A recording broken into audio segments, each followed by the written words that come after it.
Hi everyone. Okay, good afternoon, and just wanted to thank everyone for attending today. My name is Councillor Sarah King and I'm chair of this meeting and leader of the council.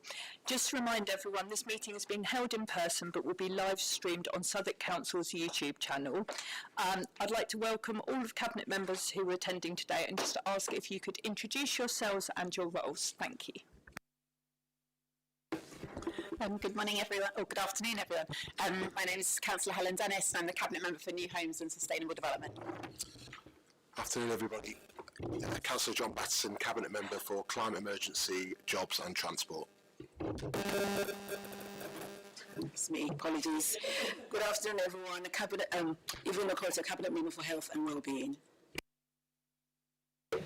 Good afternoon everyone.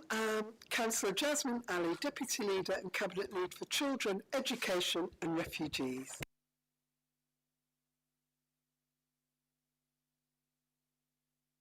Good afternoon everyone, I'm Councillor Portia Mwanganje, Cabinet Member for Council Homes. Hello all, I'm Councillor Ellie Cumbo, I'm the Cabinet Member for Parks and Culture. Afternoon everyone, I'm Councillor Stephanie Crine, Cabinet Member for Equalities, Democracy and Finance. Thank you.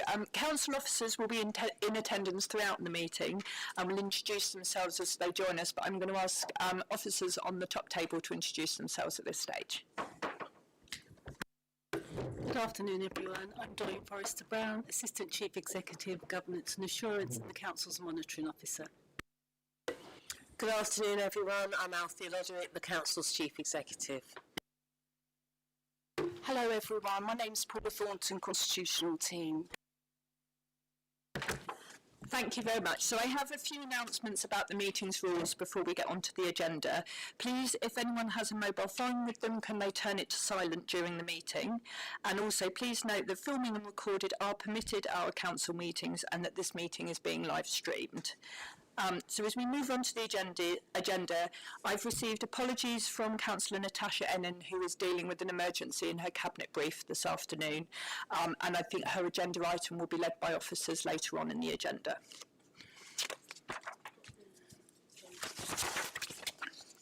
So, notifications of urgent items. We have two addendum reports that have been published as follows for the following items. That's item 13 on the Alms House delivery via a land transaction, and item 8, the petition Save Our High Street supported by Dulwich Village businesses. And the reasons for urgency and lateness is included in each of those items. We also have a notice of intent to conduct some business in closed session today. There are 4 closed sessions today and no representations have been received on them. They are 19 the Aylesbury Estate, 20 the acquisition of plot H1 Elephant and Castle Health Centre, 21 Almshouse delivery via a land transaction, and 22 Gateway 2 mental health supported housing provision. It's sometimes necessary to include confidential information in closed reports that might relate to individuals or contracts, but please be aware that the open versions of these reports are always available. Are there any disclosable pecuniary interests or dispensations? That's a no. Can we move on to agenda item 5, which is the minutes? Can we agree that they're a correct record of the meeting held on the 2nd of February 2026? Thank you. We don't have any public questions or deputations, so we move on to item 8, which is petition Save Our High Street, Support Dulwich Village Businesses. And I think we have 2 spokespeople who are coming up to present. Is that correct? Yes. Super. If you could join us, that would be great. If you just grab a seat at the front there, and I will ask you to introduce yourself in a second.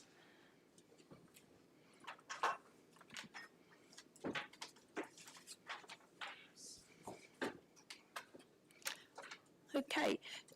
So you have 5 minutes to address the Cabinet meeting in terms of your petition, and if you both wish to speak, if you could split that 5 minutes between yourselves, and I'd be grateful if you could introduce yourselves first. Thank you.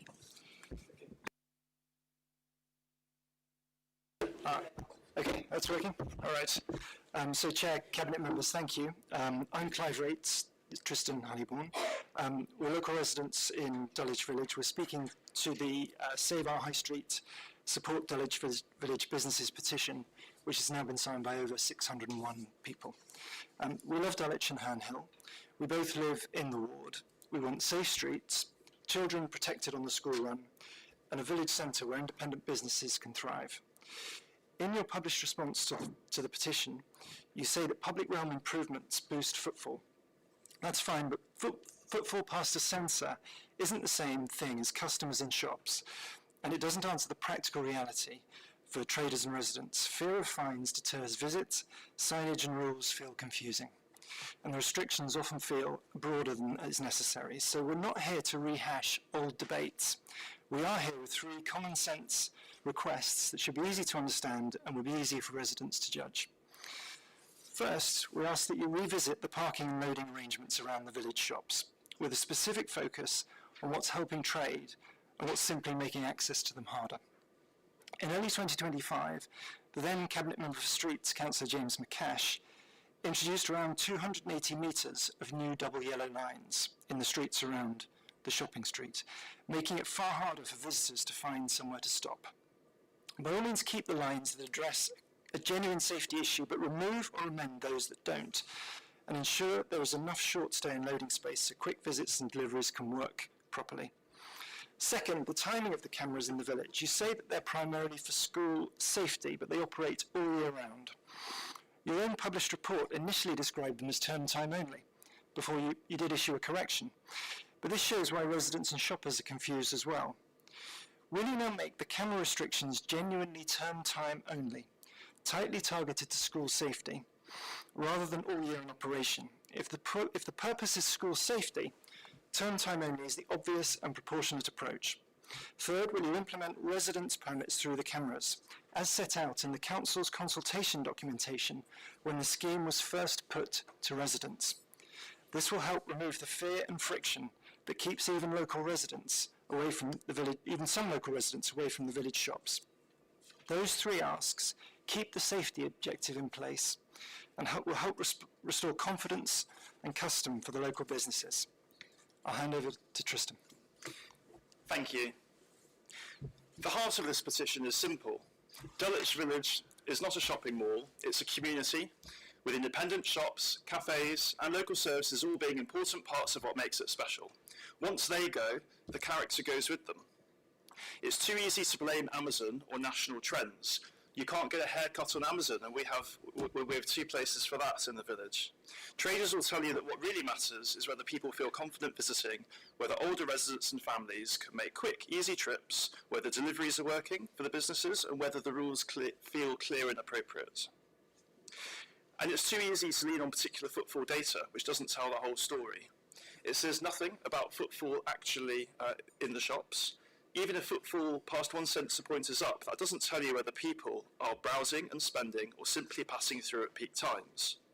Residents have also raised concerns that the baseline periods used in the Council's comparison overlaps building works at the junction, which makes it hard to treat it as a fair like-for-like comparison. That's why revisiting parking and loading around the shops is so important, including those new double yellow lines. If people cannot do a quick, easy stop to pick up food, books, prescriptions, dry cleaning or a coffee, they simply go elsewhere. Small independent businesses live and die on convenience and repeat custom. This isn't about encouraging more driving, it's about making the high street function for the people who use it. On the restrictions, we support protecting children at peak times. I take my own daughter through the village on a daily basis. But the restriction must be genuinely targeted and clearly communicated. The Council has now confirmed it operates year-round in its supplemental addendum published today, so term time only is the obvious correction if the primary purpose is school safety. And residence permits are the obvious practical way to make the scheme workable for local people, as the Council's own consultation material originally anticipated. So our closing request is straightforward. Please don't simply note this petition. Please agree today to 1. Revisit parking and loading around the shops, especially unnecessary double yellow lines on surrounding streets. 2. Term time only operation of the camera restrictions. And 3. issue residence permits to allow local residents access through the cameras without getting fines. In each case, please set out a clear timetable for delivery. We love Dulwich and Herne Hill. We both live there. We'll keep pushing for a high street that thrives and streets that feel safe and fair for everyone. Thank you for your time. Thank you. Thank you very much. So I will bring John in to respond to the petition shortly, but I just wanted to see if anyone had any questions or comments that they wanted to make first. So one from me. I was just wondering what consideration you have of the cost of living crisis impacting shopping in the local shops within Dulwich Village. Is that something you have? Sorry, is that something you've got any information or data on? No, it was a question in case it was a question that whether you had any sense about the impact of a cost of living crisis had had on people in Dulwich Village in terms of shopping. It is a fair question. I mean, I'm not presenting it as with it's a very set of difficult. data. It's difficult to disentangle a number of effects that come together that are affecting the local shops. But we're here because there is something within the council's power. So we're not expecting you to solve the cost of living crisis or to change national tax rates, but there is something that you can do, and those three things that we've set out are the things that you can do that will help the shops. And to the cost of living crisis, we talk to residents all the time who are still getting fines because they don't understand the traffic restrictions. So anything you can do to dial back the traffic restrictions will help them in terms of cost of living. Yeah. Thank you. I will hand over to John. Thank you, Sarah, and thank you both for coming in and presenting the petition today. Clive, this is obviously not the first time that we've had a... Always a pleasure. Absolutely. And I suppose good that we agree in terms of the safety of our streets being absolutely paramount. I think to reaffirm our commitment to that, we've obviously got our Streets for People programme. That is a commitment to having safer, cleaner and more livable streets, but ones that pedestrians can use, cyclists feel more encouraged to use as well, and that is a commitment that we are absolutely behind. It's based on a consultation, the largest this council has ever done, so it is what people have told us that they want to see in their neighbourhoods and their communities. I think there's a few different elements to what you've spoken about today, but also to the petition, and I did just want to start with the business context, which I think is important because three of the businesses that were referenced in the petition had very different reasons for closing and moving. It wasn't just that there were new parking measures or that the work on Dulwich Square. Jigsaw has closed 30 stores nationally since 2022. They're moving more digital. Romeo Jones referenced the diversity of the retail offer in Dulwich Village, and the fact that there was kind of direct competition opposite and immediately next door. And Biff had spoken about the COVID pandemic, which we know impacted businesses right across Southwark, London and the country, but also spoke about the added costs and complications from Brexit, something that I still speak to businesses who are still coming to terms with Brexit, and the fact that has made the economic and business landscape harder for them to operate in than it was before. Dulwich Estate, obviously the landlords for these shops that you'll well know, and have the responsibility for setting the rents. The diversity of the retail offer is something that has been discussed before as well. And I think we do need to highlight successful campaigns. The Dulwich Village Ward Councillors were referenced in this petition as well. They've run really successful campaigns calling for, as an example, the post office to remain in the chemists, something that we know boosts high streets, keeps the vitality of them as well. And something that has not been called out by other political parties, so I did want to give them a shout out today. Obviously, a lot of what the petition calls for speaks about parking, so I'll address that directly. And I think the work around the square, one of the objectives of that was to maintain the same number of parking bays as previously, and that's been the case, whether it be through visitor bays directly outside the shops or on nearby roads as well. Parking on the North Parade was something that actually some of the businesses told us that was a challenge for them previously when it was free, because you would have people parking there, commuters often parking there all day, and then not moving their cars. So actually having the outcome that we have now, which is 1 hour free parking, up to 3 hours maximum, means that there is more turnover in terms of the car journeys that are made and the people that are shopping in the area. Obviously, it's spoken a bit about Dulwich Park in the petition. I mean, I'll kind of note that some of the requests that you've made in person are slightly different to the petition, so I kind of can try and address all of those. But just to say, with Dulwich Park, where you've spoken about removing the parking fees there, previously led to overcapacity, meant that actually cars were parked there all day, people blocking in other parked cars as well. So having more availability in terms of Dulwich Park is a good thing. There is still lots of free parking in Dulwich Village on nearby streets, which I think is important to reference. Sarah, you spoke a little bit about the cost of living, and I think we need to speak about why there is less trade. Obviously, the data that we have shows that since the implementation of the scheme, there has been more footfall. But like you said, that doesn't necessarily always translate to more custom. And over the last 5 or 6 years, there have been external factors outside of the parking that you've touched on, which has meant that businesses right across the borough are seeing less custom and less trade. Again, the petition speaks about references to Amazon.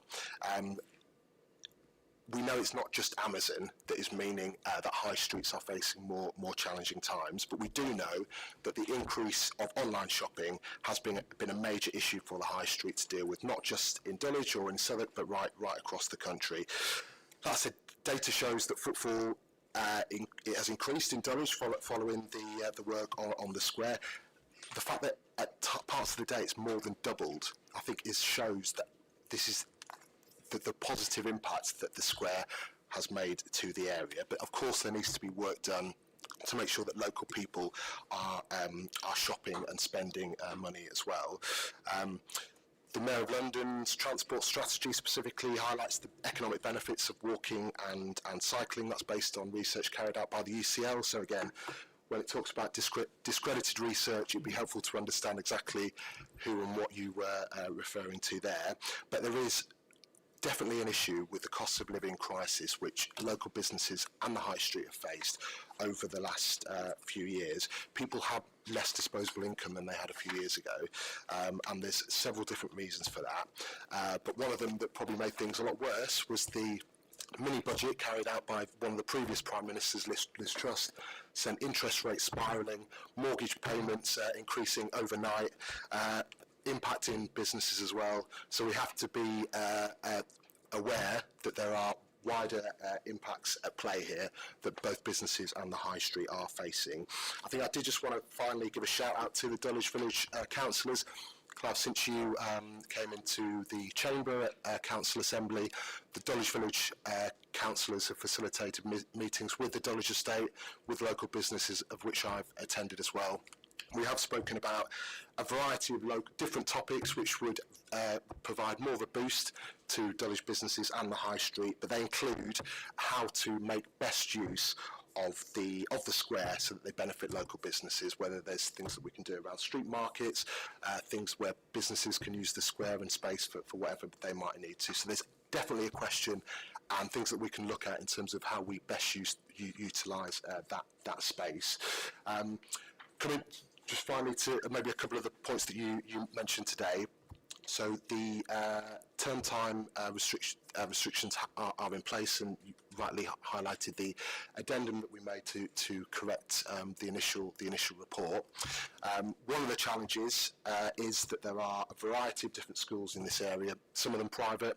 They have different term times, which would potentially make adds additional challenges to having term time only enforcement compared to other schemes of this type.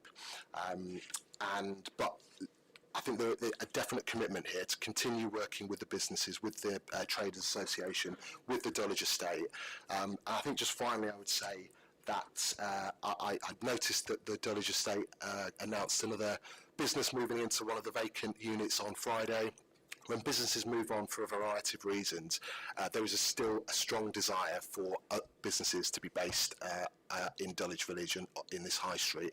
There continues to be lots of footfall, lots of custom. We recognise the challenges that the business community face, but we'll continue to work with them and ward councillors going forward to make sure Dulwich Village continues to thrive. Thank you. Any further comments from Cabinet members? Okay. Thank you very much for coming to Cabinet. May we respond briefly to Councillor Banston's comments? I think there is time now. I'm happy for you to, if you could take a minute, but if there's anything we'll be brief. Yeah, We'll I will bring John back in if there's anything he wants to respond to too. Do you want to go first? Yeah, just to say, John, thank you for your statements. I'd be really grateful if after this perhaps you could follow up specifically addressing the 3 points that we've been raising in our speeches and perhaps the other points mentioned in the written petition, because there's a lot of talk about the street space scheme, things being done to help businesses, but what we'd appreciate is to be told exactly why the suggestions that we've been raising and have raised today aren't going to be considered or aren't under consideration. You mentioned cost of living. I'll just point out that on Lordship Lane and Herne Hill we have some fantastic, really thriving high streets. We've got obviously business rates increases on the horizon, increase of NICs and all sorts of problems around employing young people. We know those are difficult for high streets, and there's all sorts of national politics there, but we're here specifically asking about Dulwich Village and why our high streets is suffering so much more than some of our surrounding high streets, and a lot of that the businesses have been telling us are due to the issues that we've been raising today. Thank you. Thank you. Yes, and Councillor Batson, thank you very much for your considered and thoughtful response to our petition. If I could just, on the topic of the various studies which purport to show or not show that more people go to people spend more money in the shops if they cycle, or I'll come back on that. From the data I've managed to find doesn't show what is repeatedly asserted, but if I've not seen the data that you've seen, I'd be interested to see it, but I'll certainly send you what I have. Very quickly on the 3 points. So the parking, the issue we're really concerned about, I understand the square was redesigned to retain the number of bays, but at the same time the streets adjacent to the square had a very large number of double yellow lines put in around the same time and connected to, but not as a part of the Dulwich Square exercise, which massively reduced the available parking for people who wanted to park near to the shops. And as I say, the calculation at the time was 280 metres of parking. So I understand what you said, but there's an additional important factor that does need to be considered. In respect of the timing of the restrictions, there are other schemes of a school street nature which do cope with the fact that school term times can be slightly different. We don't think it should be beyond the operational capabilities of Southwark Council to put in place a term time only restriction scheme, or camera scheme, which covers those two bases. I think, and obviously I don't think you've addressed residence permits, which again is just, it seems a simple thing to do. It's done in many places. Obviously the residents would appreciate it, and it would just slightly reduce the friction of people moving around, less mobile people, older people getting to the shops and spending money in the shops and keeping the high street thriving, which is what we all want to achieve. Thank you. John, do any final comments on that? Yeah, I can come in very quickly. So I do think the conversations around parking availability is an interesting one. The report touches on availability around in Dulwich Village. There's 78% parking occupancy, which means there is availability in Dulwich Village for parking. Some of that is on the outside the parades. Some of it is on adjoining roads and on Jugs's Place is somewhere else where there's visitor parking bays available. And on the topic of resident-only scheme, so the majority of offences in this area are from people who do not live in Southwark. There's about three quarters of the tickets that have been issued are people outside of Southwark. So I think we need to be very clear that these roads are predominantly and the offences, so to speak, are people who do not live in the borough. And what we want is to create we want high streets, safer high streets, which benefit the people who live in the direct vicinity of them. More than happy to see the information and data that you have in terms of people who walk and cycle to high streets and shops, comparing that spend to drivers. Obviously, lots of work and research has been done on this, and again, through the Mayor of London, through the UCL, through TfL, there's lots of information that we're basing our Streets for People strategy on. So again, if there's anything that you have to counter that, I'm more than happy to see it. Thank you very much, and thank you very much for attending the Cabinet Please do meeting. consider our 3 points and let us know. Yeah, thank you very Thank you very much. much. Thank you.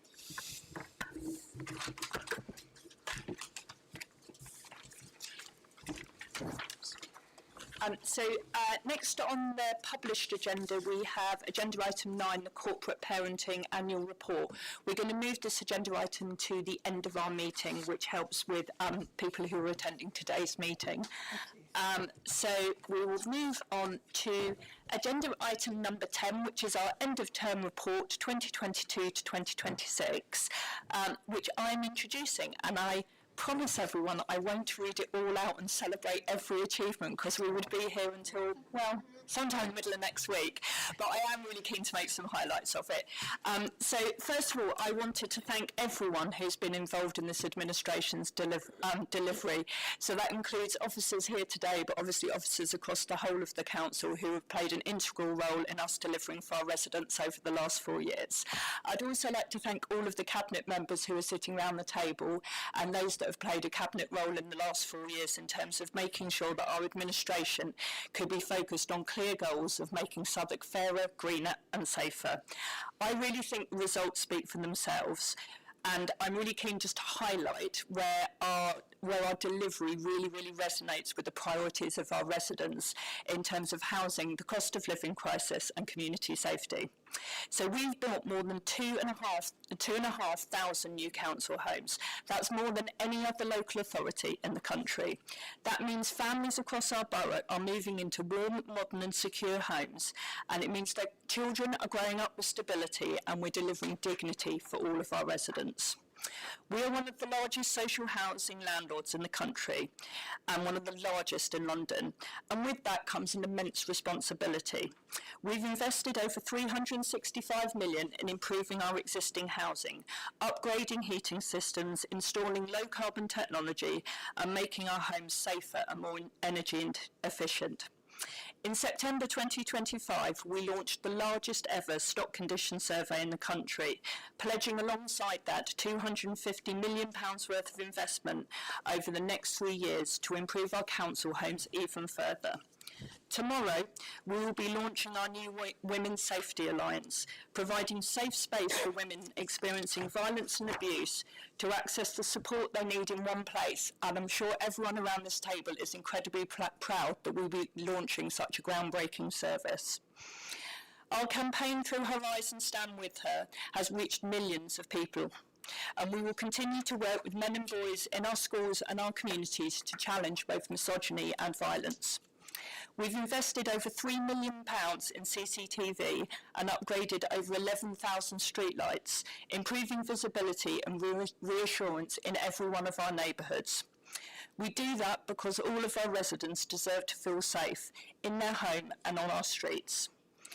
We also know that things have been really tough for our families across the borough and for our residents. That's why we've delivered over £40 million worth of direct cost of living support.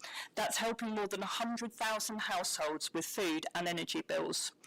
Through Southwark Energy Savers, we've unlocked nearly £2 million more in support to cut the energy costs for our residents. All of this shows that when times are tough, as a Labour administration, we've stepped up. But we know that short-term support is only part of that story. That's so why I'm proud I am to be able to also talk about the work we've been doing to support people into secure employment across the borough.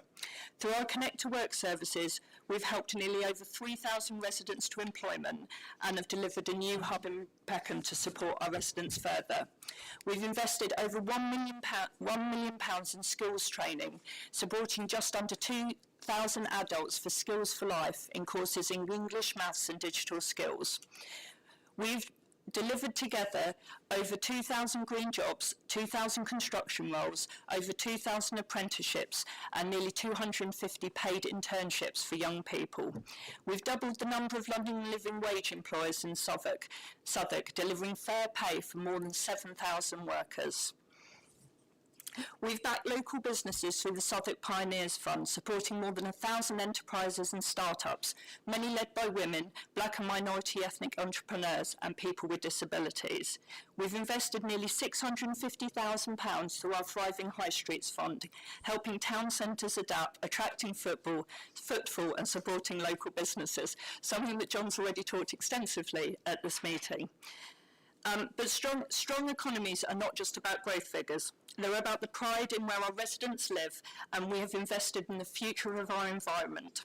We've invested nearly £18 million improving parks, playgrounds and green spaces, upgrading over 260 playgrounds across the borough.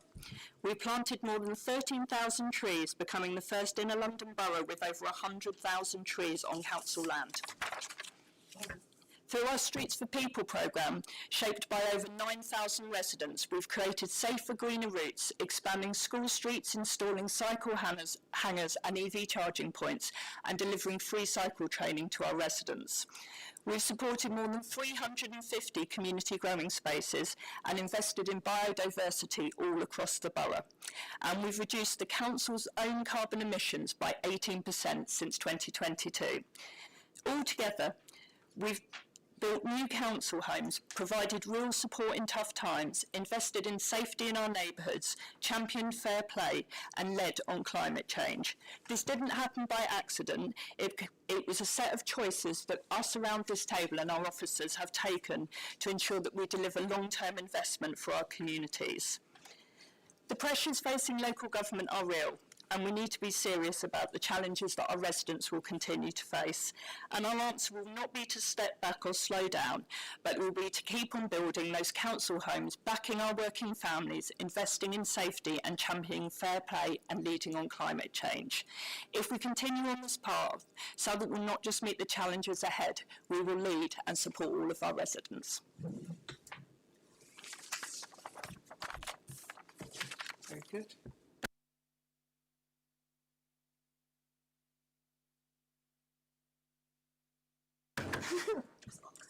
Yeah.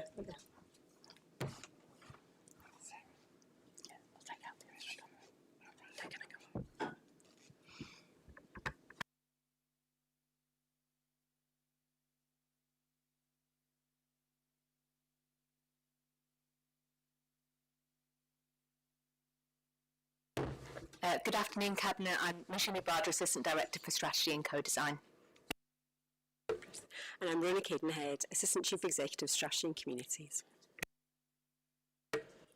And you know who I am. I wasn't planning to add a huge amount. I think the leaders covered it very well. Just to say that with colleagues here and around the council, I've been here for nearly 4 years now, and this report is, I'm really proud to be bringing this report forward on behalf of officers for the leader, etc., for the Cabinet, because what this represents is, from my perspective as Chief Executive, the focus on developing a well-run council, and there's been, of course, the external facing achievements that have been discussed, but for me there's been a huge focus on how we better use performance information to drive what we do and develop our performance regime, which Mashumi can speak to, how we use our information from residents through the resident insight surveys. We've completed 3 and are on wave 4 to ensure that what we're doing really speaks to what our residents want and expect of us,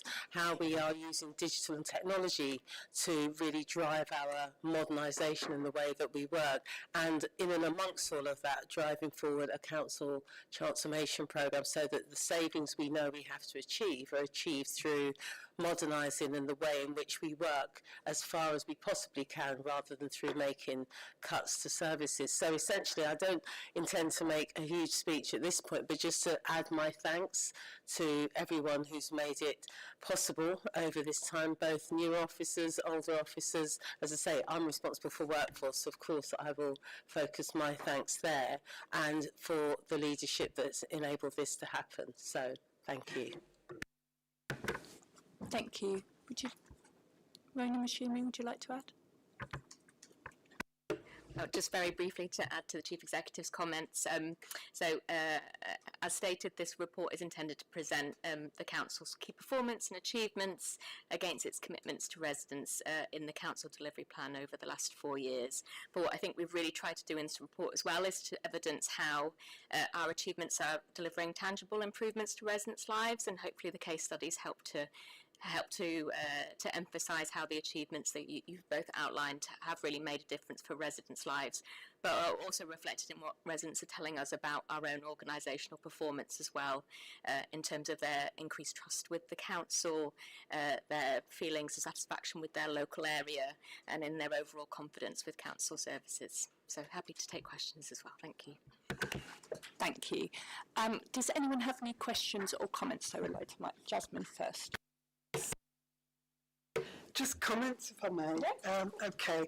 I mean, I did want to say, what a great report. And I just wanted to add, really, I mean, we've got a good start in life as part of the end of term report. And I just wanted to talk a little bit about a good start in life in children's services. We've got our Director of Children's Services, our Strategic Director in the audience. I think, this is a really great report all round, but also for families in the borough. 99% good and outstanding schools, better support for children with special education needs and disabilities. We want a good investment for all of our children. In the report, you'll see 2 million to expand special education and in mainstream education. We've agreed over 37 million. The report talks about in investment for extra special need placements.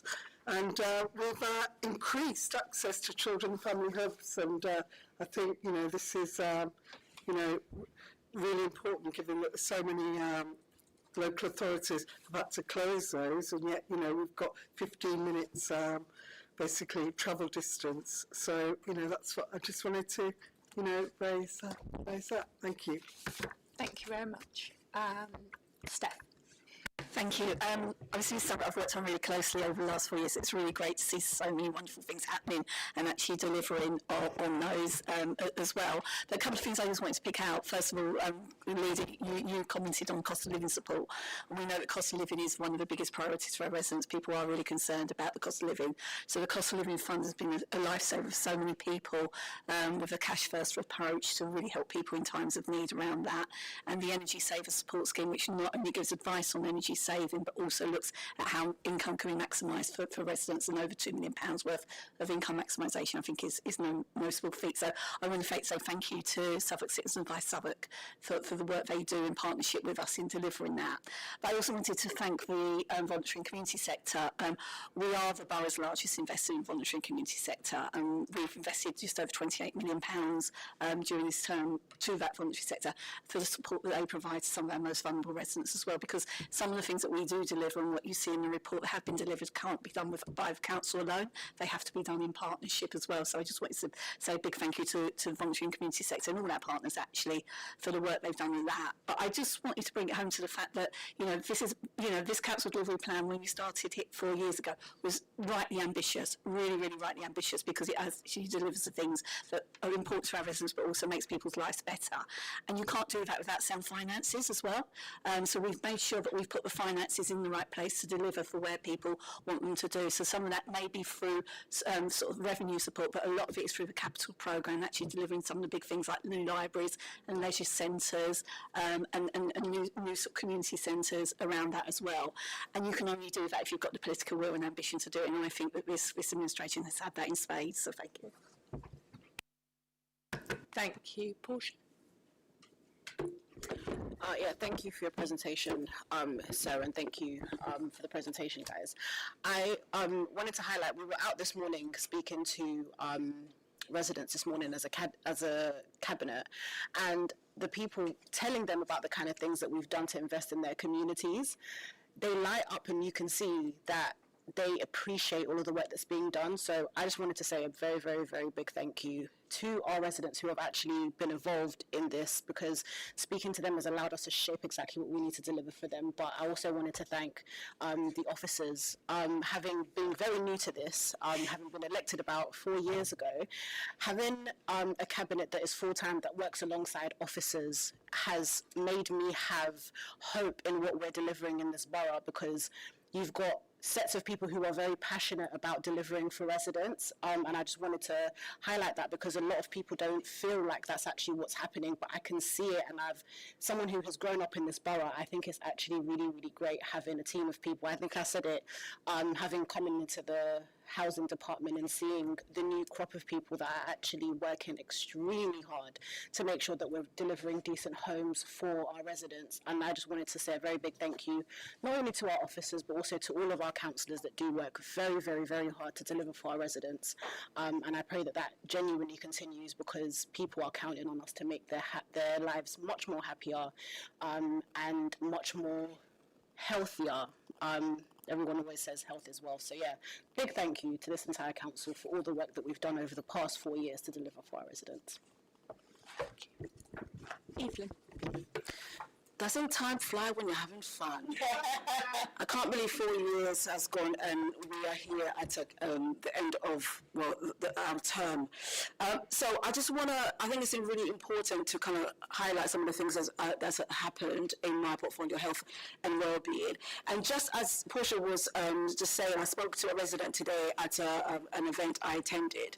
And the first thing she said is that, you guys should be, so proud of yourself, you've achieved so much. And this is from a resident.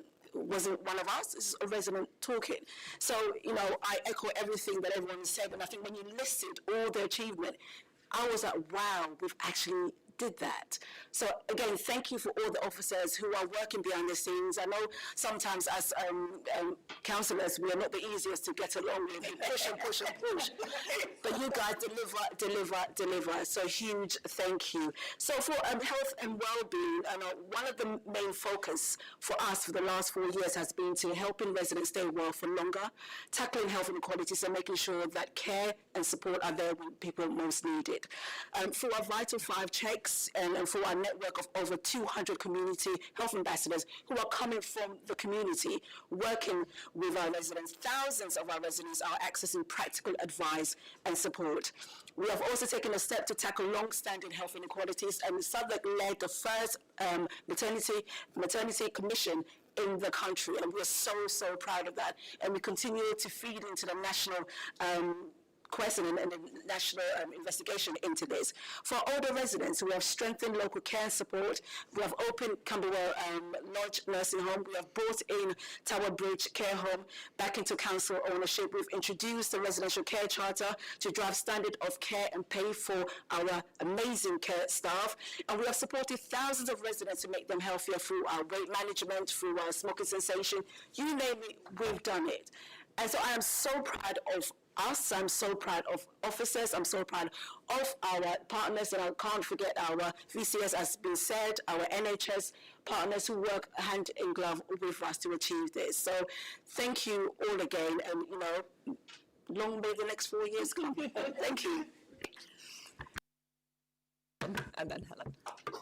Thank you, Sarah. I think following Evelyn's comments there, I just wanted to provide a bit more light on the work that we've done around the London living wage. I think what's really powerful about the end of term report is the examples and the impact that it's had on people, businesses, residents, because it's not just us shouting about our achievements, it is showing like the impact, the tangible impact that this has on people's lives. And I think, so the work, we made a commitment 4 years ago to double the number of accredited living wage employers. That's had a really big impact in terms of like over 7,000 people receiving a pay rise because of the because their employers became accredited. Last week we published some research that we'd done in partnership with King's Policy Unit, basically to look at the difference this makes. it spoke to 15 Southwark residents over the course of a month in between paydays. Half of them were earning just above the London living wage, half of them below, and it really did find that low pay has many ripple effects. It's not just about affordability, it also acts as a barrier to people fully participating in the local area, and has following from what Evelyn was saying there, health impacts, health and well-being effects and impacts as well. So I just really wanted to highlight that this is not just a benefit to the local economy and to people's pay packets, but it's has wider benefits to the broader kind of local communities that we all live and that people work in. And I think just saying that's following a commitment, a political commitment that we made 4 years ago, and it's been shown to be impactful, not just in the research, but from the Living Wage Foundation, who have provided us different awards for the work that we've done. So it's a congratulations to the local economy team, but also just to highlight the wider impacts that work has had. Thank you. Helen and then Ellie. Thanks. A comment and a question, no less. I think you rightly mentioned the work on delivering new council homes, and I'm really proud that we're at the forefront of council housing delivery in the country, delivering the most council homes last year of any local authority. And 2,500 new homes since we started the programme is a really significant achievement. Myself and Councillor Okoto were at the Tustin estate last week, and it was such a fantastic event as residents were moving into 167 new homes in phase one. What was really interesting on the Tustin particularly was the level of resident involvement and co-design on the estates. Particularly there was a couple there who were moving into some of the over 55s housing, and they had a really significant input into both the things like the colour palettes, but also residents have been very involved in the design of the properties to really enable downsizing and to provide a little bit of extra space that really supported that effort. And I just thought it was so brilliant. I think all of our new council homes are brilliant, but I thought particularly that model of resident co-design on the Tustin was really inspirational, and hopefully something that we can learn from as we move forward with even more new council homes in the future.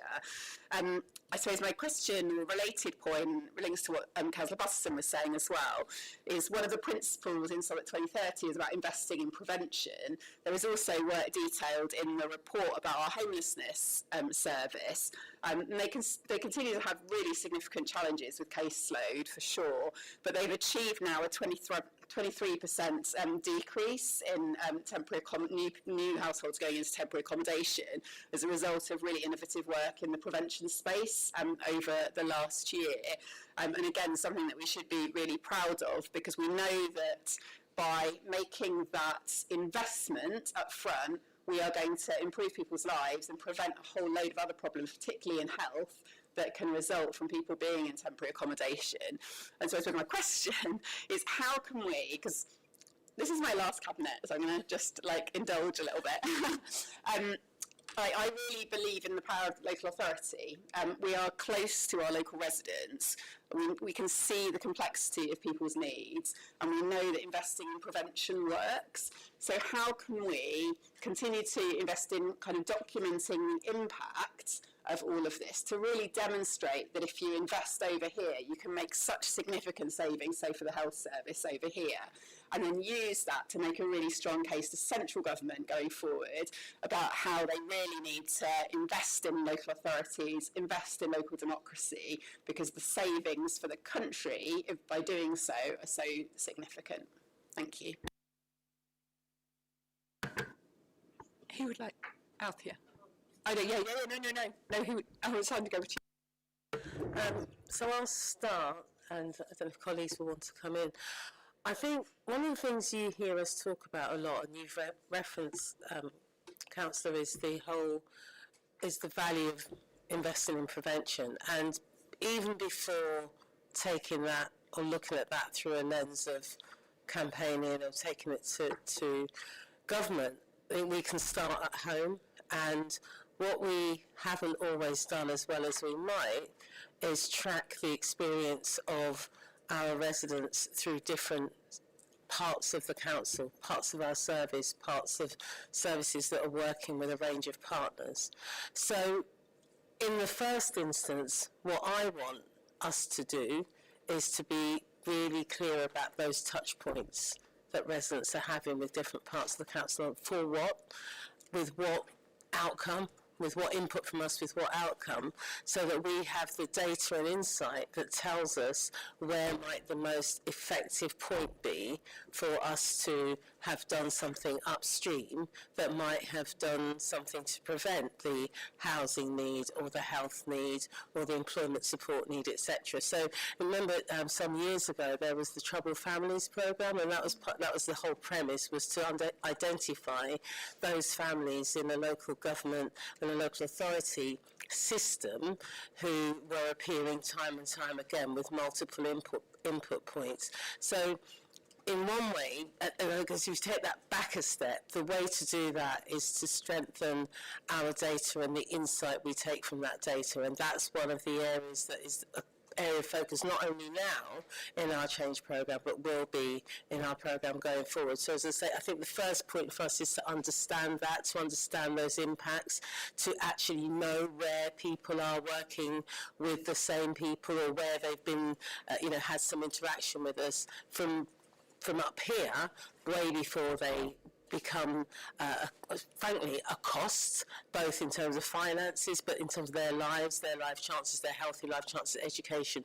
We all know that housing often sits, if not always, housing, inequality, poverty sit at that nexus, and that's why they're all areas of priority for us. But as I say, for me, our first area of priority is understand where that data is, what insight we get from that, and how that impacts not just the way in which we deliver services, but the way in which we work as a system, and the way in which we think about what is the best, where is that investment justified to prevent more cost, both personal costs and cost in humanity, but financial costs further down the line. So from an operational perspective and a target operating model perspective, that's where we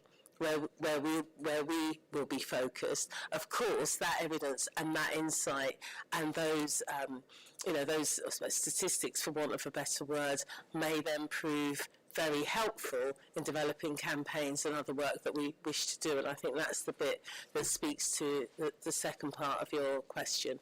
We've also got, and this may be something colleagues will refer to, with the new local government outcome framework, we're actually being asked for more of that data anyway, so I suppose the two come together in quite a useful point.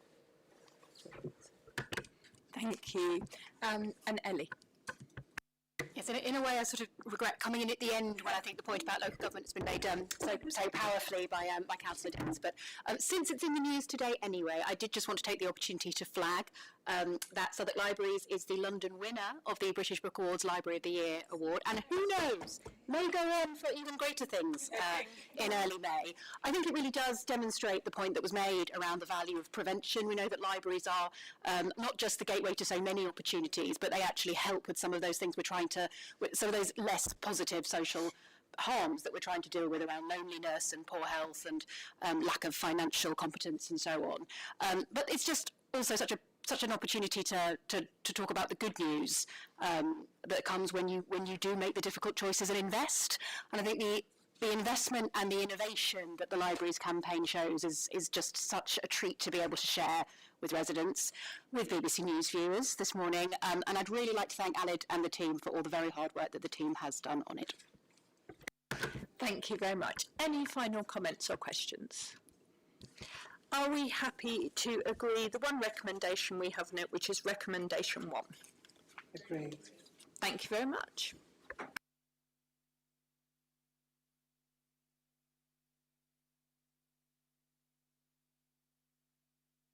So we're going to move on to agenda item 11, which is the Aylesbury Estate future phases. Do we have officers joining us? Yes. Thanks, Lorraine. Now, just to note that there is also a closed report, so the decision for this agenda item will be taken in closed session at the end. And I'll hand over to Helen. Thank you very much. This is a really important report for us as a council, and as the leader has noted, there is also more detail set out in closed report. A lot has been delivered and achieved on the Aylesbury estates since we agreed the regeneration. It has been a very, very long process. We obviously had early delivery from L&Q and then subsequently agreed the master plan and DPA with Notting Hill Genesis. And this report brings forward our intention to vary the development partnership agreements with Notting Hill, so that they would complete the three kind of live phases or current phases of their estate renewal. So plot 18, which is the square where we have the health centre, and we have the library, but there's just some finishing bits to plot 18. FDSC, which is a residential-led part phase on the estate, which should be completed this year. And indeed, there's 56 social rent homes there for allocation to people on our waiting list. And then phase 2B, which is currently hoarded up, and where there is a kind of planning consent, just subject to finalisation of the Section 106 agreements there. And that's a really important phase for Notting Hill to get on with, to take forward. It includes one of the Wendover blocks nearest to Burgess Park, which has been the source, and it is really important for us to acknowledge this as Cabinet, that there has been antisocial behaviour, there has been criminality on the estate, and therefore it is really important that that phase progresses without delay, and that we also, as the report sets out, start to look at the subsequent phase, phase 2C, and what we can bring forward there ourselves. So the DPA, the proposal here, subject to agreement today and also to Notting Hill's board meeting, is that we would vary the DPA so that after those phases, the council will look for new partners to take forward the remainder of the estate. I suppose just by way of introduction, I just want to stress that the council remains absolutely committed to the renewal of Aylesbury. There are blocks there which are poorly designed, that have a really negative impact on residents' quality of life. Really significant problems with damp and mould in a lot of the buildings. Some of the buildings, quite a large number of them, were constructed using large panel system, which we would not use anymore due to fire safety reasons. So there are lots of remaining challenges on the estate and a lot of rationale for us continuing, not just continuing to progress, but actually to try and accelerate the delivery on the Aylesbury estate with new partners, and the intention is to find more than one partner going forward so that we can do that. And the other thing I would want to note is absolutely to recognise the work of the TRA chairs and also Jean as well, who's played a very active role on the estate over many years. I know that they fight tirelessly for a really good outcome on the estate and really want to see the estate thrive, and I know they will hold our feet to the fire quite rightly, but I also recognise their support for this approach. And I'm kind of heartened by that, because obviously this is a big decision, but we really feel collectively that it is the right one, and we will make sure that the voices of residents are absolutely at the heart of everything we do now going forward on the Aylesbury. Lorraine and Hakeem have been in the detail of this a lot more. I don't know, Lorraine, if you want to add anything more around how this will progress. Hi everyone, so Lorraine Roach, Strategic Lead for Aylesbury Estate. The negotiations with Notting Hill are progressing very well. We expect them to be concluded by the end of April, and we are working earnestly to have a plan that we can share with residents in the coming months. So rest assured there are plans underfoot. Thank you. Thank you, Hakeem. Yes, if I may, Chair. Thank you very much. Hakeem Oshinake, Strategic Director of Housing. Just to say a couple of things. This is the council listening to residents and taking action according to what residents have asked. This is the driving force behind the decision we're asking Cabinet to make today. Secondly, just to reiterate a commitment that as long as the estate is standing, we will continue to manage and maintain the homes of people who live there in the most appropriate way. Thank you. Does anyone have any questions or comments? Portia. Thanks for the presentation. I had two questions, if you'll allow me, Chair. Hakim, you mentioned about the support that we're giving to residents that are still on there, so it would be good to get some information on what we're doing for residents that are still living on the Aylesbury, and how we're helping them maintain their homes. The next question is, there's a lot of talk around the high use of temporary accommodation in the Aylesbury, so it would be good to get some clarification on what we're doing about temporary accommodation on the Aylesbury specifically. Thank you, Councillor Mogranji. Doing the temporary accommodation first, this cabinet made a decision a few months ago that residents who are living in council properties as temporary accommodation are to be treated in exactly the same way as council tenants who have a secure tenancy. So the fact that they are living in temporary accommodation does not mean they're getting any more or less service than a council tenant. So the tenancy may be different, but the service they're getting is the same. In terms of, sorry, I forgot your first question. The first question is about what we're doing support. Yes, support the residents that are still on there.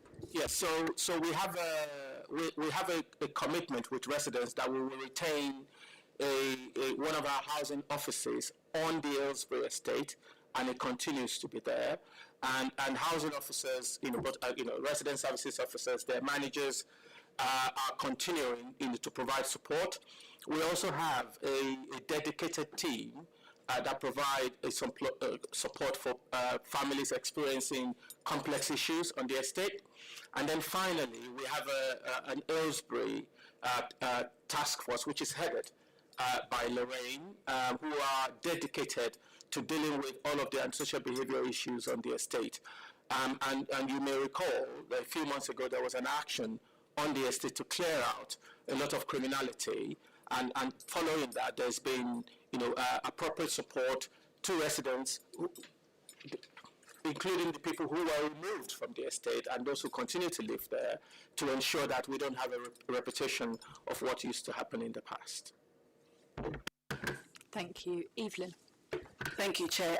I think you've asked me a question. I mean, my question was on the message you have for residents who are, still dealing with substandard housing, who are dealing with antisocial behaviour, criminality, etc. But I think the things that you've said speaks to it. But is there anything else you would like to say to residents who have been waiting actually to move to new builders and are still waiting? Any last messages for them? I think Councillor Dennis said it. The council is fully committed to a still renewal on the Aylesbury. We will continue to push as officers, to make sure that happens. And as I said earlier, we want to, ensure that we continue to maintain people's homes in the most appropriate way. But I have to say, the condition of the blocks, the way they were built, large panel systems, would mean, that there will be, water leakages. There are things that we can't solve permanently. But what I'm promising residents is that we will respond to them as quickly and as effectively as possible. Thank you. Any other questions or comments? Cool. I'm just really keen to reiterate, as we come to the end of this agenda item, some of the introduction that Helen you made really powerfully. There have been some real successes here in terms of the community facilities, the new health centre, the new library, the new council homes, and Notting Hill Genesis's homes as well, which we should not lose sight of in terms of the decision that we have in front of us today. But I really do see this as a response to the views of tenants and to residents on that estate, but also particularly to those tenant and resident association chairs who've worked tirelessly to represent residents throughout this regeneration project. And really just to conclude that this is very much about our ongoing commitment to the renewal of the Aylesbury, and that what we want to see here is a way in which we can speed that up and learn some of the lessons that I think those TRA chairs have been tireless at also telling us about in terms of the feedback that they've given us, particularly in the last year or so, that they really want to see this done. They want to see it done really, really well, but they need it to speed up so that we are delivering for them. And also that last piece, that engaging with them and consulting with them as fully as possible as we go forward with new development partners needs to be key. So thank you, everyone. Are we happy to agree we're agreeing the recommendations in the closed report. So thank you very much. So next up is agenda item 12, which also has a closed report, which is acquisition of plot H1 Elephant and Castle Health Centre. Okay, yeah, that's me. So I think we've been really clear for quite some time that we've had an ambition to open a brand new health centre near to the Elephant and Castle. There are 2 GP practices there who would move into that because their current premises are not fit for purpose. They do need more state-of-the-art space to work and serve our communities and provide a wider range of health services from that. There is a property that we are proposing that we purchase on the former footprint of the Haygate estate, just very close to the Elephant and Castle there. And the idea is that, unfortunately, the current developer would not be able to deliver a new health centre there. So we're going to be stepping in as a council. The aim is to use some of our strategic community infrastructure levy to purchase the shell of that property, and work very closely with our partners at the NHS and the Integrated Care Board to deliver a brand new state-of-the-art health centre, moving those 2 existing GP practices into there as well. This really allows us to have more control over getting a new health centre. It really is much needed there. It also means that the NHS will get what they need as well by working closely on that. The purchase doesn't take place until around 2030, and we're not expecting a new health centre to open for another 5 years yet, but this is setting the ball in motion because it has been needed and wanted by local residents. And I'll hand over to Steve if there's anything else, because we're going to agree this in closed, hopefully. Yeah. Anything to add? I would just add that a new health hub has been the priority of the NHS for a long time at the Elephant and Castle, partly to deal with the growth in population and new residents moving into the area. Really, it's the last piece of social infrastructure to be delivered at Elephant and Castle. We've delivered a new road network, we've delivered a new library and heritage centre, we've delivered a new leisure centre, we've delivered thousands of new homes, a new town centre, new parks, etc., etc. And really, this is the last piece of the jigsaw to provide the social infrastructure existing and new residents require at the Elephant and Castle. And this sort of guarantees the delivery of that health hub. And we have a report going to planning committee tomorrow night, which will make the plan, hopefully make the planning decision in relation to H1 Elephant Park. Thank you. Cool, thank you. Any questions or comments at this part in the open session? Evelyn. Sorry, just to say I'm really excited about this. Great work. I know my NHS partners down at the back, he's smiling, so yes, we're really happy. So thank you for the hard work in getting this where it is. Thank you very much, and we'll return to it in closed session. Oh, sorry, Helen. No, it's fine. I mean, obviously we anticipate that it will be quite a large contribution from strategic SIL, but obviously this is not the same as other strategic SIL investments that we've made, in that we have potential income stream from it going forward. So I suppose I just wanted to, I mean, obviously the detail is in the closed report, but are there any risks around this, or do you feel that this is actually like a really good, sensible thing for us, as well as securing obviously the future of the health centre, but in terms of use of strategic SIL, can you reassure us that this is a good thing for us to be doing? Thanks. There's risks in everything we do. However, we have tried to mitigate those risks, and one of the mitigating factors we have built into the agreement is the potential for the space, if it's not taken by the NHS in the future, to be taken by the parties or for an alternative use. So we are protecting the council from a financial perspective, but really our priority is to deliver the new health for Elephant and Castle and its residents. Thank you very much, and we'll return to the decision in closed session. Can we move on to agenda item 13, Arms House delivery via land transaction, which also has an item in closed session. It's all closed session. Helen. Thank you very much. I think Catherine's coming to join as well. Steve, don't get away with it. This is another really exciting report to be bringing forward. I think a lot of people around the table have visited Appleby Blue now, which is the award-winning almshouse in South Bermondsey that was brought forward by United St Saviour's with support from the council. It was on our land, and it was a Section 106 contribution that was facilitated by the planning team, enabled that to be built. And it is such an amazing kind of welcoming place and brilliant, not just in terms of the kind of housing, bricks and mortar, but the community that is developing there, and combating social isolation as well as meeting housing needs. We are really lucky to have United St Saviour's and Southwark Charities in the borough doing really innovative work on older people's housing, and we've recently brought forward our older people's housing strategy, really recognising the need to look at older people's housing, particularly with an ageing population and with increasing housing need. So I'm really excited that we've now identified in this report 2 further sites where we can work with United St Saviour's to develop 2 more almshouses. They already have an almshouse in the area, in the Rotherhithe area, and so this will essentially mean there's a kind of network of 3 almshouses that they can kind of really work and manage effectively together. The intention here is so to use 2 sites, one at Anmus Way and one which is the old Abbeyfield Housing Office site, which had been earmarked for the New Homes programme, but which we at the moment can't really bring forward in a viable way. But this of course meets housing need in any case, and so really complements our wider general needs housing programme.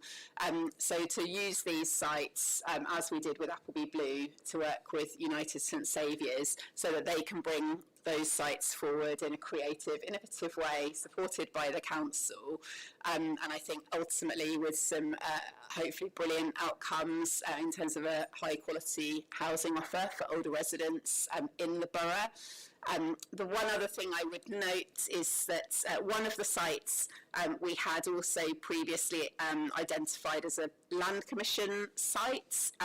So by making this change, we are also going to approve the allocation of a different site on Rotherhithe New Road for the social purpose of land framework land commission initiative, so that we don't kind of lose a site from that project. But I'm very excited about this, and I think it's going to be a great addition to the borough. Thank you. Anything to add?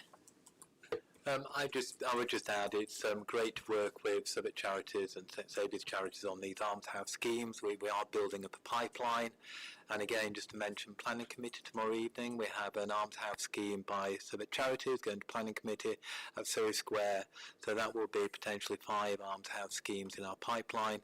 We provide fantastic accommodation and support services for our elderly residents. Thank you. I've got questions from Steph and then from Evelyn. Thank you. First of all, I do welcome this, and I know we're going to discuss it, hopefully agree recommendations in closed session. But for open session, couple of things, because obviously Amos Way is in my ward, and Abbeyfield is right on the border of my ward, and this switch over for 209 to 219 Rotherhithe New Road's also in my ward as well. So I think really for me it's about that engagement with residents. Residents in Amos Way are wondering what's happening with that site since we pulled it away from sort of being the passive house scheme in New Homes. So I think that early engagement with residents is really, really important there. When we are out in Amos Way, I was out there over the weekend, people were asking what's happening on the site. So as soon as possible we can get in touch and sort of convene sort of engagement with residents, that'd be really helpful. Similarly, both the Amos Way site and the Abbeyfield site overlook Southwark Park, so I think engagement with the Parks Friends groups is really, really important here as well. In terms of the social purpose of land, the swap over, I have no issues. I think the only concern I have around that is that unlike the other sites, this has residential and there are people living there, so we do need to make sure that whatever we by putting that into the into one of the schemes for that again we've got to be really careful, mindful of the fact that these are people's homes in a way that the other sites are not, and we do need to figure out what the residents want there as well before we have any plans with a wider community around that site as well. Thank you. Do you want to come back on? Evelyn. Thank you. Another decision that's making me very happy. You guys are all delivering from our portfolios. Thank you very much. Helen mentioned the older people strategy, which we launched recently. Priority one is better access to appropriate and affordable housing for older people. So obviously this is going a long way to meeting some of the priorities. Can you just explain, for those watching at home who don't quite understand what alms houses means, can you just explain what this is? Yes, I can. So they're homes like any other home, but they're characterised by spaces that are communal. So typically for the United St Saviour's ones, they don't actually have balconies, but they have communal areas where people can it fosters neighbourliness because they meet, without kind of a formal arrangement sort of thing. They're just bumping into each other and they're enjoying relaxation time together by virtue of the layout. So it's characterised by these, in the case of Appleby Blue, large access decks that are more places to sit and be rather than just to get to your front door. And that's one of the features that will be in these homes as well. Thank you, Helen. I would just add to that United St Saviour's and so that charities kind of have their own kind of guiding values, etc., etc. So, they are developing housing specifically for people in housing needs, low-income households who wouldn't be able to kind of find housing or be able to stay in the borough otherwise, or the other rationale was enabling downsizing as well. So, when I'm sure you've had conversations with people at Appleby Blue, there are examples there of people who have moved out of large council homes into that new setting, freeing up those homes for families, which has been really successful. And with Appleby Blue, I think half of the nominations came from the council, and the other half people could apply directly to United St Saviour's, and they had their own kind of process for allocations. I'm not quite sure, this is still early days in terms of kind of working out what the model would be, but certainly kind of council tenants, older council tenants in housing need, who are looking at their kind of options for kind of ageing in the borough, if you like, would certainly kind of be eligible for these schemes. Thank you. Any final? Ellie. I'm very interested and pleased to see the reference to the ability to free up council homes for families through schemes like this. I do realise it's not an exact science at this stage, but is there any more you can say about what that gain might be, whether in terms of units or anything else? Oh, it's quite difficult at this stage. I think over 90% of the residents in Appleby Blue came either from social rented housing stock or RP social rented stock, which would release, if there's, can't remember, 57 units at Appleby Blue, is there? So approximately 50 family size units for reallocation, both in the housing, in our own estate, but also in our registered providers as well. And it's very, to be quite honest, it's unlikely to be allocated one of the units unless you are stepping down from a social rented unit. These tend to be for vulnerable elderly residents in those situations. Okay, thanks everyone, and we'll take the decision in closed session. Next is agenda item 14. It's Gateway to Mental Health Supported Housing Provision, and again we're taking the decision in closed session with a closed report. Evelyn. Thank you. One thing I will say is that mental health supported housing is one of the quiet cornerstones of health and care. And for more than 250 residents, this is an opportunity for them to have a stable life, to be supported, and to live well in our communities. Many residents who are going through and are receiving this provision also have, one would say, multiple challenges at the same time. And this could include homelessness, trauma, involvement in criminal justice system. And without this, a lot of them will face going back into hospital or be rough sleeping. So as we've heard earlier, this is not about housing, this is about prevention. So I'm glad that we are preempting a possible chaotic life for our residents. And so through this procurement, we are moving to a stronger commissioned contract with clearer standards, better oversight, and broader range of experienced providers. This service will start in July this year, and we will do everything possible to make sure that the transition is as smooth as possible, and that will be without any disruption for our residents. Hand over to you. I think nothing to add from me, Councillor Koto. Thank you. Thank you. Any questions or comments? Okay, we'll return to it in closed session. Thank you. So agenda item 15 is a Gateway 1 procurement strategy approval. And we don't have this in closed session. So we're actually taking a decision. I'm going to hand over to Portia. I'll be quick. Well, wait, actually. Would you like officers to present? Yeah, after. So I'll just wait for the officers to take a seat. Just real quick about what this report is about. It's procurement for our heating network. At the moment, we procure it from essentially there's a middleman between us and the actual supplier for heat networks, and what we want to do is remove that middleman so that we're able to go straight to the supplier.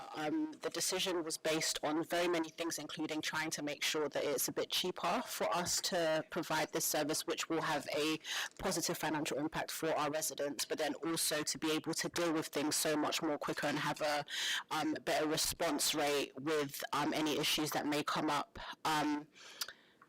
The one thing I wanted to highlight, because we've gone through so many things with our heat networks issues, especially with our leaseholders and our tenants, there is a part in this report that I'm really proud of, which is paragraph 45, that says we're going to have better resident engagement when it comes to our heat network. So what we're going to be able to do is set up a panel of our tenants and our leaseholders so that they're able to be a part of that decision-making process. And that's a really, really important decision-making process to be a part of, because it essentially means that they're going to be able to recommend any organisations, or basically make their own recommendations on how we can do this better.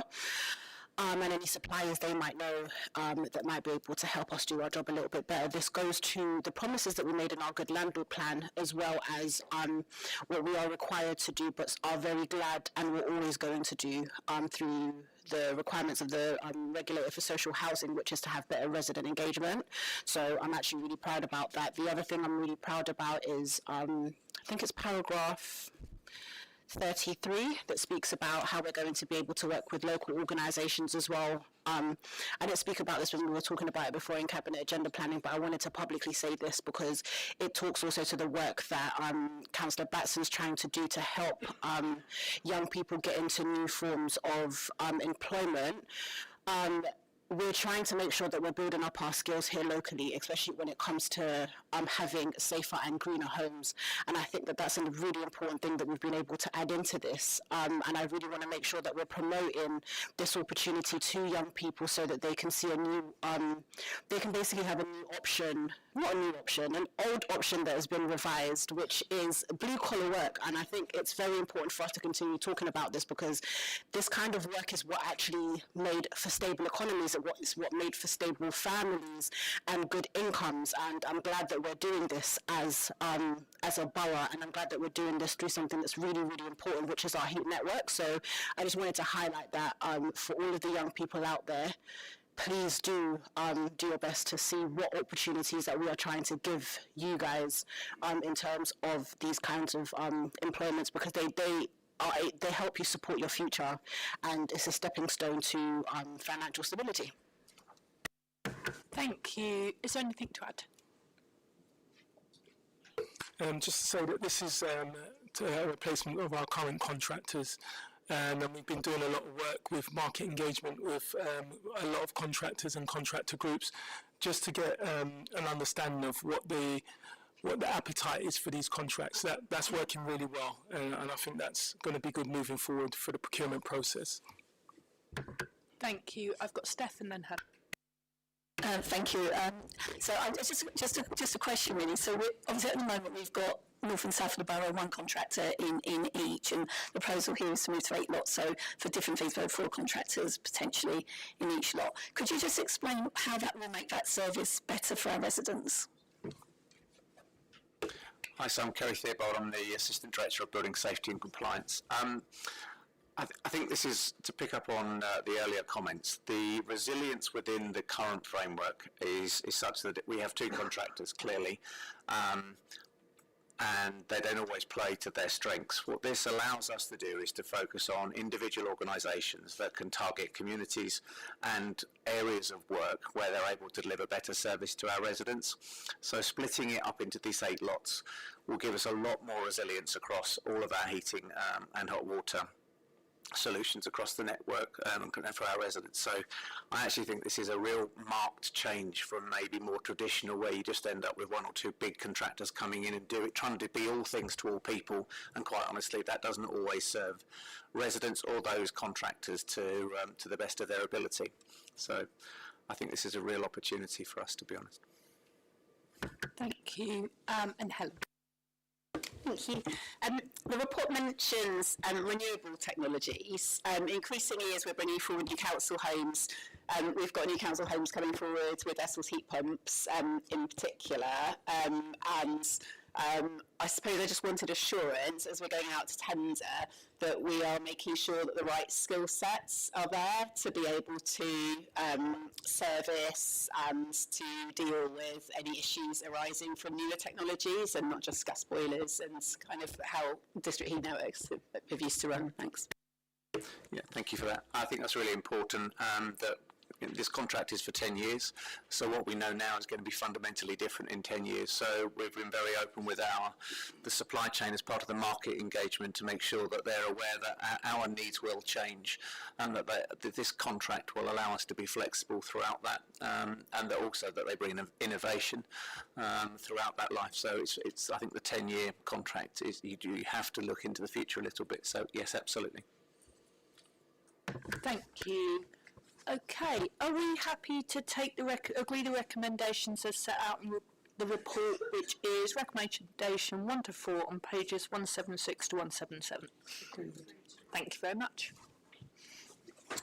So we're on to agenda item 16, which is response to the recommendations, it's response to the recommendations from overview and scrutiny rather than the Commission, which was how the agenda was listed. And Natasha has sent her apologies, so I'm going to hand over to Alid to present. Is that okay? Yes, this is a relatively straightforward report to note the recommendations of the scrutiny. There were 10 recommendations, which were all very welcome, 8 of which has been totally accepted, 2 of which have been partially accepted, mostly because the recommendations involved product safety regulation, which extends beyond the responsibility of the council. So, Natasha, I'm sorry, Caroline, do you want to add anything? Thanks, Alid. Yeah, just very quickly, just in terms of recommendations, just to reinforce that they are going to be strengthening the work of the wider Community Safety Partnership. Thank you. Does anyone have any questions or comments? Is everyone happy to agree the recommendations? Agreed. Thank you very much. And then we have the response to the Overview and Scrutiny Committee, Chiltern Grove Estate.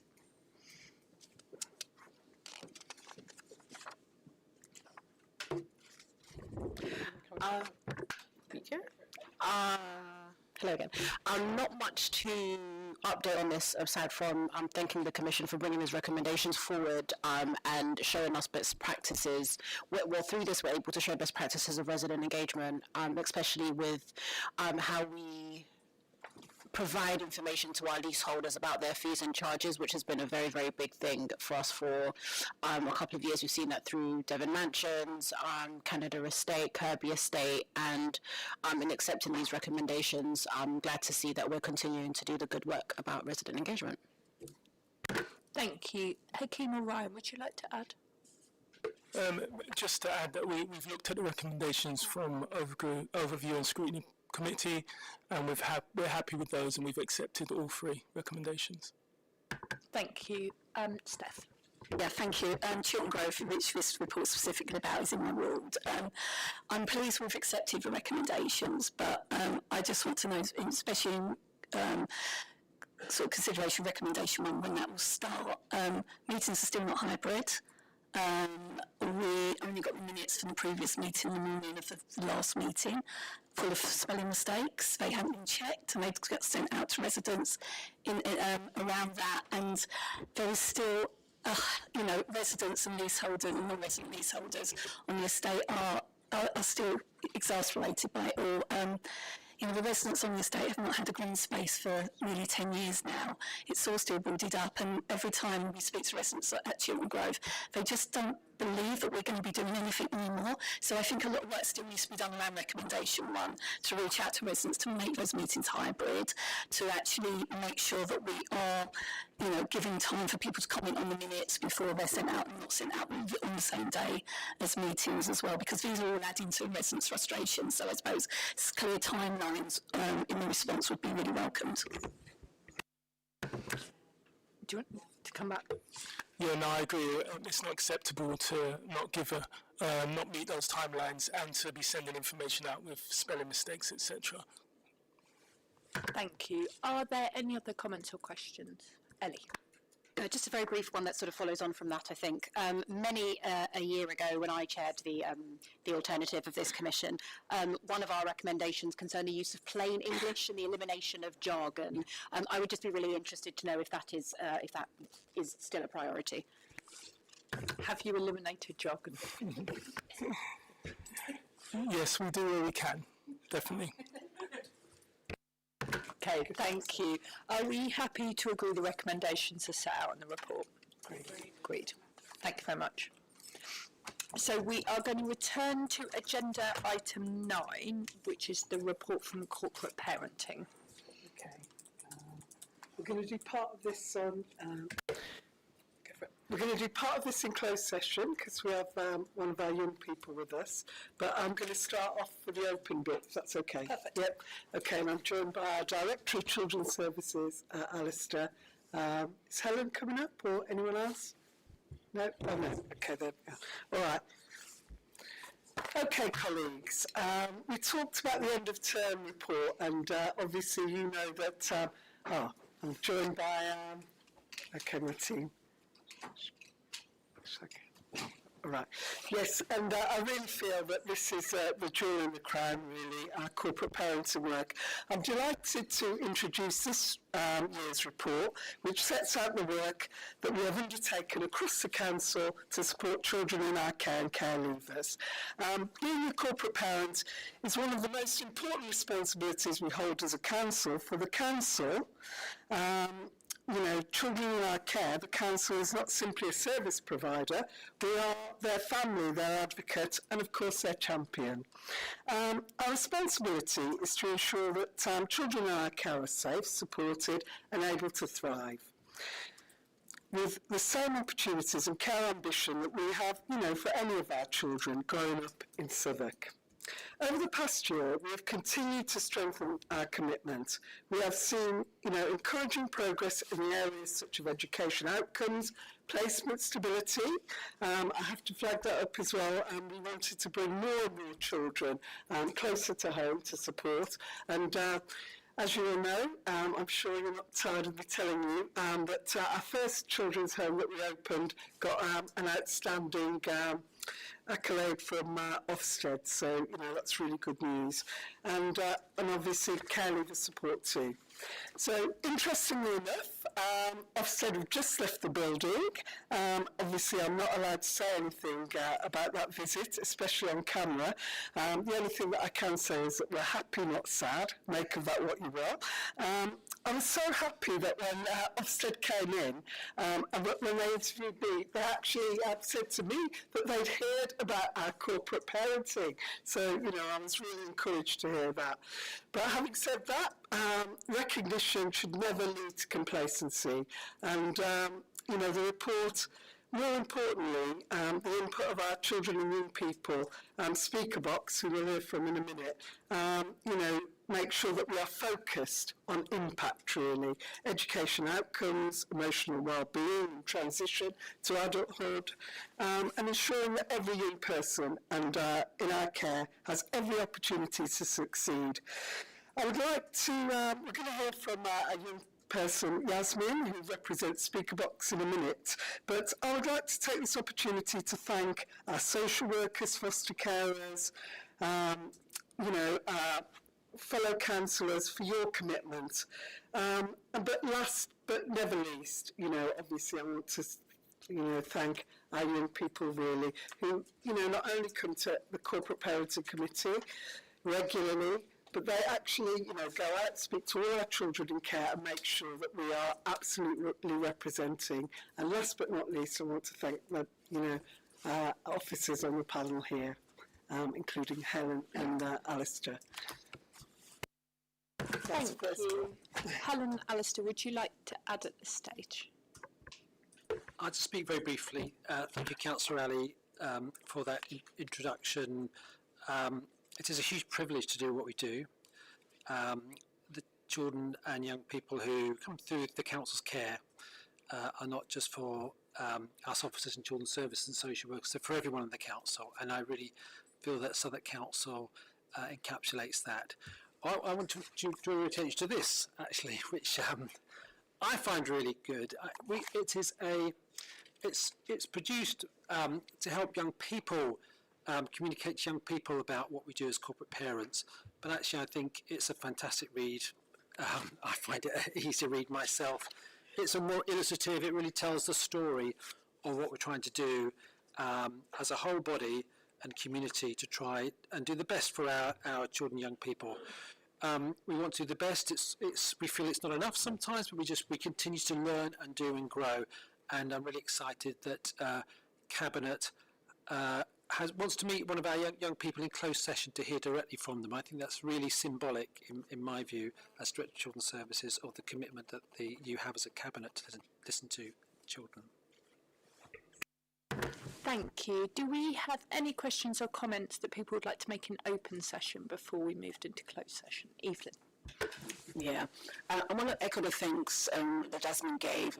I sat on corporate parenting many moons ago, and it was very clear how impassioned officers were in protecting and supporting our young people, and I can see that continues right now, so a huge thank you. I want to say thank you for this report, because I've always been complaining about really dense, complicated report, but this is really good, very easy read, and well done for it, so thank you for doing that. We're going to hear from the young person later on, so I'm really looking forward to it, so again, thank you for all the work you do. John. Thank you, Sarah. I wanted to highlight something, a particular achievement, but also ask a bit of a question through my lens of jobs and opportunities, which I know is highlighted in this report. But just a few weeks ago, the team ran a careers clinic down in Peckham for care experienced young people, and I go to a lot of kind of job career fairs, events and stuff like that, and I have to say this one, in terms of kind of accessibility and just facilitating those amazing conversations with people from different professions, was like really, really impactful, and there's a great buzz in the room. And what was amazing was it was an idea from two of Southwark's care leavers, so it's an idea from them that the council had kind of followed through and implemented. I noted some of the stats in terms of care leavers who are in education, employment and training, and how we are performing well compared to our statistical neighbours. There is also funding and the Trailblazers programme and things that we've started to implement, but we'll be taking forward in terms of employment pathways. I suppose that work has kind of started last year, over the last kind of 6 to 9 months. And I think some of the initial results have been quite positive, but I'd be quite keen to hear where you think the next kind of 6 to 12 months might be going in that area, particularly how we look to inspire our care experienced young people in Southwark. Thank you. I'll start with that, then maybe Poppy, Helen, you want to add to it, to say I think the only way is up. So we have made a great start. There are some fantastic stories, individual stories, but I think there's just more we can do. I think to look at creativity around ring fencing, maybe that kind of opportunity. But I want to give credit to Poppy, actually, who's one of our graduates that work formally graduates, but then has continued to really work close with children's services over the last few years and helped develop that programme. Poppy, do you want to add a little bit to that? Yes, of course. Thank you, Alistair. Yeah, it's been a fantastic collaboration that between local economy officers and children's services. I think we've developed this really strong employability pathway that we've seen some really successful results through in the first, as you say, 6 to 9 months. I'd echo what Alistair says around ring-fenced opportunities, that the council would really like to advocate for that, both for care experienced young people but other disadvantaged young people that the service works with. Lots of sort of getting really in at the sort of the prevention, had that word mentioned earlier, but around sort of functional skills where young people haven't been able to access that already in their education experience, which may have been disrupted for a variety of reasons. So really getting in with the virtual school, working really collaboratively with them, and yeah, continue to do what we're already doing. Excellent, thank you. Any more questions or comments before we move to closed session? Before we move to the closed session, I was going to ask you to stay there for a second. I want to say, while we're still in open session, a huge thank you to Helen. It is your last Cabinet meeting, and I just really wanted to all of us to say thank you for working tirelessly for the last 4 years, particularly delivering new council homes and allowing us to be the largest council home builder in the country. It's an amazing achievement, but for everything that you've done on sustainable development, the Land Commission, talking today about what we've delivered, the final piece of the jigsaw in terms of the health centre at the Elephant Castle, really are testament to everything you've done. So I was just going to ask everyone to give you a round of applause.